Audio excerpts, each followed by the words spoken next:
Hey everyone, it's Dylan and we're back again for another week here in the shop. So this week is going to be a little bit busy. We're actually getting ready for the home show that's going to be next weekend, I guess. And we're also going to be working on some wall art, or 2 wall art pieces for an oil company here in Alberta that we're building. We're going to be showing you how we do some threaded inserts on a table. And then if you guys stick around to the end of this video, we're going to be answering some questions. We did a Q&A poll on YouTube, and it's just basically the most common questions we get from you guys. Starting on the next 2 pieces here, this is actually for the same client, but it's going to be 2 pieces of wall art going for an oil company. So this is going to go in there. I think for the old owner of the company is going to get one of these, and then the other one's going to go in a corporate office. But we're going to cut these pieces up. One of them's going to be a little bit bigger, that's that chunk there, and then we're going to use a piece here and a piece here to make kind of a smaller river piece.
So right to the left of me here is this table that we picked up that was made by another maker.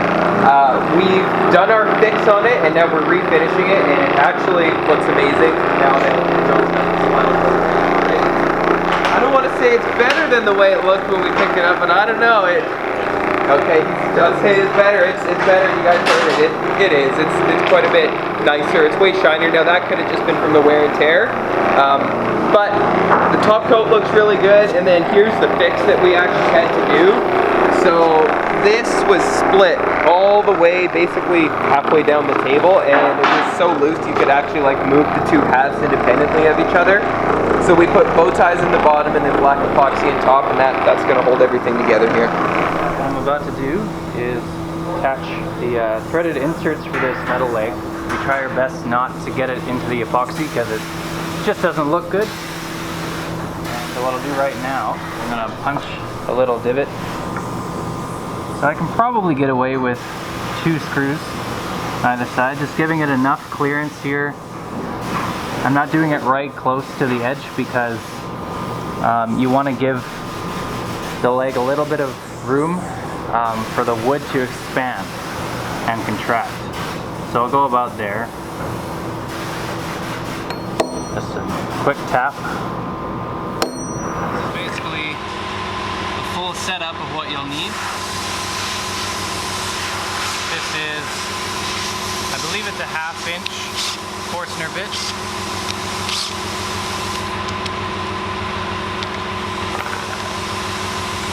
And the 1/2 inch is actually perfect for the width of the insert.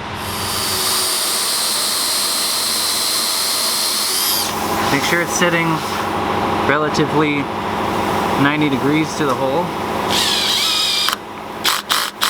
Whoa. There you go.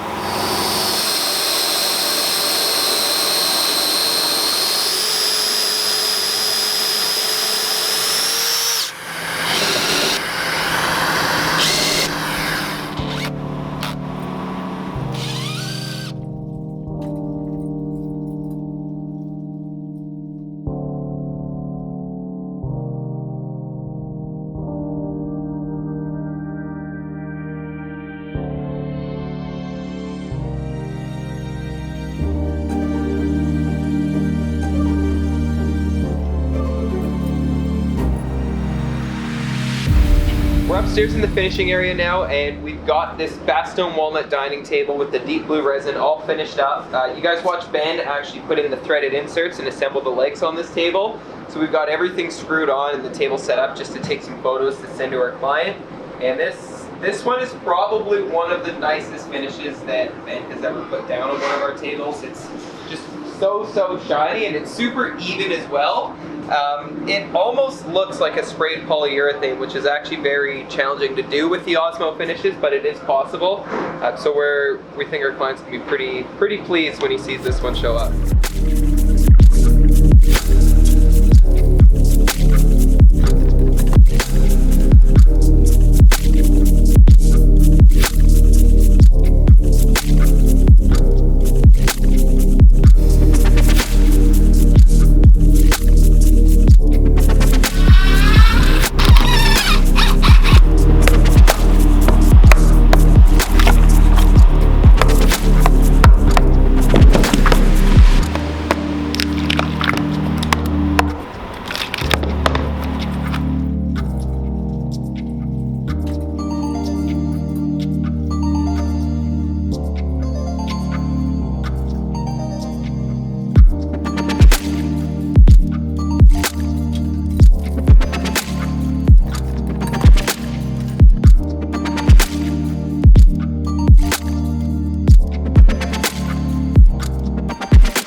Clara Walnut end table with iridescent resin. This Clara Walnut is very figured, similar to the Clara Walnut that we actually used for the Marriott bar tops we did a while back. And we were saying that we wanted more people to order something with this iridescent resin because you guys liked it so much, and someone did. Oh, as I get a piece of silicone on here. Nice, we're all good. Ben would have been mad if he saw me do that. He would have been worried I'd wreck the finish, but he'll never know. This client actually, he said if we do a good enough job with this, that he'll probably end up getting some more pieces for his home. So we're trying to do, well, we do with every piece, but we're trying to do a really good job of this one and just make sure he's really pleased in the end. Okay, so now I'm gonna go through this post we did here on YouTube, and I'm just gonna answer the questions that you guys left in the comments on here. So scrolling through, the first question we have is from Henrik. He says, first of all, thank you for some great videos of all your dedicated workers making some very beautiful tables. I believe all your success is all down to two very good bosses who allow their workers to think and let their ideas be heard. Many bosses around the, I think he meant to say around the world, could learn a lot from the way you're running your company. Free thinking is rewarding for both the worker and the company. I've seen many videos about river tables. Most of them have problems with rising bubbles. Do you not? Or do you want to share a secret? Greetings from Denmark. So thank you for the question, Henrik. Thank you for the kind words as well and watching our videos. So it's actually quite a bit of effort we have to go to eliminate the bubbles. First of all, you need to make sure you're using the right kind of epoxy. You need to be using a thick casting epoxy. So we had our own specific product formulated, our Black Forest Deep Resin. That actually allows us to pour thick and have the bubbles release on their own. And then even on top of that, the best way to eliminate the bubbles is to cool your resin while it cures, because that's going to give time for all those bubbles to come up to the surface. Okay, next question from AAXMB says, where's Joe? Is he okay? I'm worried. So Joe is okay. We actually read this comment this morning and we called Joe right after we got the comment. For those of you who didn't know, Joe broke his leg probably like 4 months ago now, and he hasn't been able to work, so he is almost at the point where he's able to come back to work. I think in probably 2 weeks here, we're gonna have Joe back. So for all of you who have been asking about him, Joe is returning. All right, next question is from JT, and they say, can you get a solid color pastel epoxy? A solid white epoxy with a maple slab cut would be sexy AF. Feel free to send me a wall art piece if you try it. So the answer is yes, you can do solid color pastel epoxy. Here's a solid white one we did with walnut white here, right here. And it basically just comes down to knowing how different colors blend with each other. The epoxy pigments come in liquid dyes. and powder. So that also kind of answers Chris Cannon's question. What he said is, thank you for all your content. What color and brand of pigment do you use for your smoky gray? How many scoops / drops do you use? What about your translucent blue? So the smoky gray is the black diamond pigments. We use black onyx and black diamond. Those are the powdered metallics. And it's usually about a dime size of each per 15-liter bucket. And then translucent blue is just blue liquid dye. Next question we have here is from Evelyn. She says, do you do more complex shapes? If so, how? I think she's referring to the doors.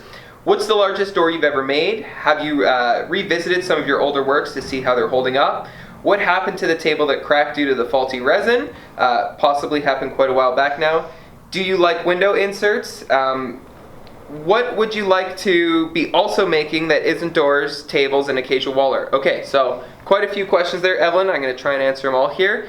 So yes, we do more complex shapes. Here's an example right behind me here of a very complicated door that we've done. So this is all curved circular components. It takes a lot of work to put one of these together. This one was built by hand, but now we do it all with our CNC machine. The biggest door that we ever made, it was actually, I think it was like 25 feet tall, or it was 30 feet tall and 10 feet wide. It was just for a private residence, that really big house, and they needed a really big door. We actually had to put it in with the crane.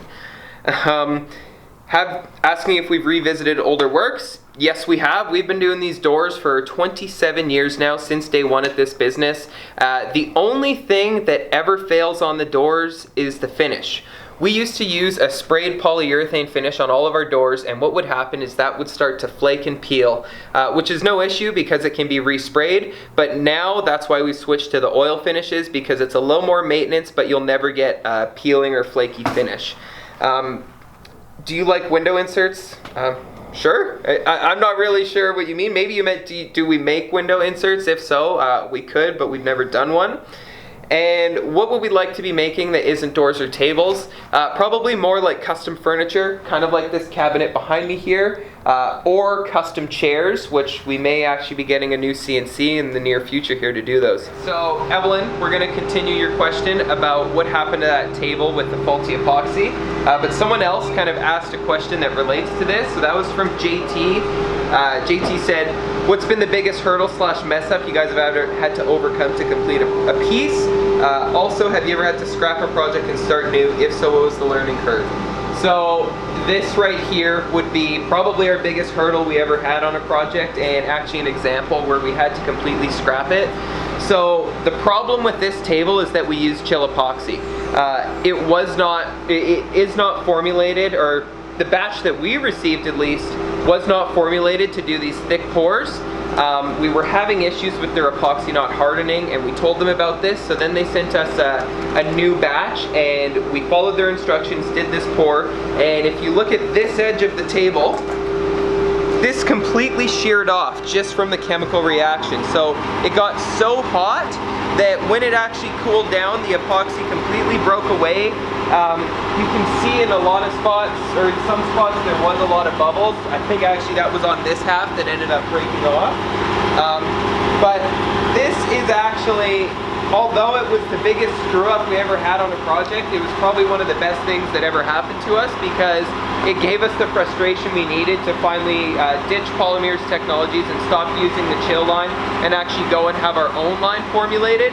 So that's what's led us to where we are today, and now we have all our Black Forest resin, as you can see. G-Force asked us, what do you do with your offcuts? So all of our offcuts, this is kind of the offcut corner. We recycle everything, so as you can see, like here's an example of some squares that are being made. But anything that isn't really big enough to be recycled, we'll actually throw in here. This is our $50 cart, so you get this whole cart of wood for 50 bucks. By no means are we making money on this. Like, we're actually probably losing money doing this. Like, this piece here itself is probably worth about 50 bucks if we were to put it out in the store. But there's even exotics. This is Wenge, African Wenge here. So we've got lots of chunks of that, and anyone can come buy this for 50 bucks. So this is just kind of like our way of giving back to the woodworking community. Well, I hope you guys enjoyed that little Q&A section. Let us know if you found this helpful and if you'd like to see it again in the future. And if you guys do, we'll try and do this maybe once a month or once every couple months.